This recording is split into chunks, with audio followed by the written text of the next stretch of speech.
Alors, maintenant concernant les taux d'imposition communaux 2015, vu l'avis de la commission de finances émis à sa séance du 9 décembre 2014, le conseil municipal fixe les taux d'imposition communaux à, alors pour la taxe d'habitation, 19,74 au lieu de 19,94 l'année dernière, pour la taxe d'habitation, donc pour le foncier bâti, 23,39 l'année dernière, et pour le foncier bâti, 77,64 au lieu de 78,42 l'année dernière, ce qui fait une diminution de 1% cette fois-ci encore.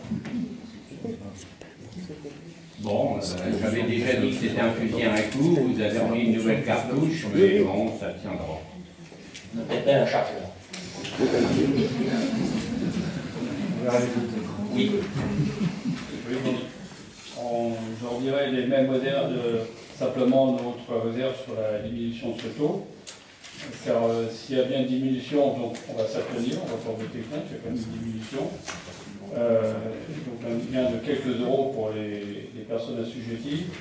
Cette diminution n'est pas moins symbolique et on pense qu'il y a un risque sur l'équilibre budgétaire. Bon, je dis au débat d'orientation budgétaire, ça représente 50 000 euros environ, 2 fois 50 000 euros, plus maintenant les 4 ou 5 années à venir.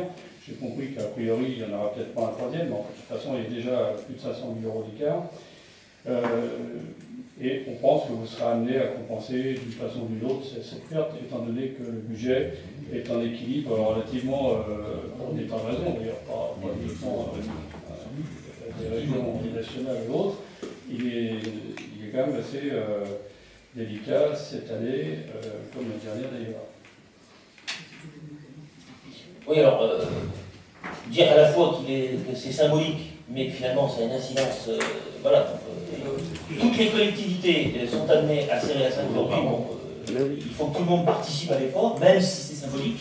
On ne peut pas demander à l'État de faire des économies, à la région de faire des économies, au département de faire des économies, et nous de rien faire un texte.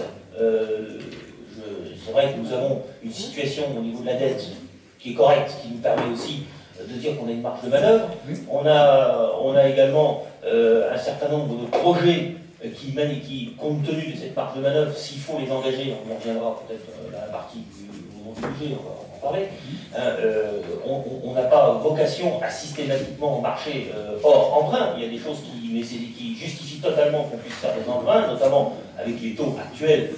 Il est presque limite d'ailleurs de ne pas en faire. On savait qu'il y avait des investissements qui allaient venir, parce que qui étaient à peine nos voeux, et on a fait en sorte qu'ils soient relancés, des projets qui étaient stoppés, qui ne pouvaient pas démarrer tout de suite. Et pour des raisons où d'autres collectivités impliquées ont les considérées comme recevables, notamment le boulevard urbain, et puis le château. Donc là, des investissements, ne vous inquiétez pas, on va en avoir. Voilà. Donc, et là, ce sont des investissements qui sont beaucoup plus de nature à solliciter l'emprunt. Mais ce que je voulais dire, c'est symbolique, et d'ailleurs on dit que c'est politique, c'est-à-dire que ce sera forcément compensé par une augmentation de choses moins visibles. En fait, le taux, bon, effectivement, il y aura certainement des titres dans la presse, etc. Mais d'augmenter certains services, d'augmenter certaines choses, bon, c'est déjà commencé avec la piscine, avec certains médiathèques, peut-être ça va continuer. Donc, il y a moyen d'augmenter des choses discrètement et d'en diminuer des choses plus politiques, plus visibles. Voilà, c'est tout notre énergie.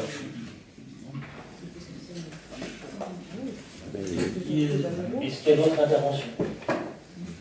Alors, je mets cette délibération au voie. Quels sont ceux qui sont pour? Quels sont ceux qui s'abstiennent? Quels sont ceux qui sont contre? Donc,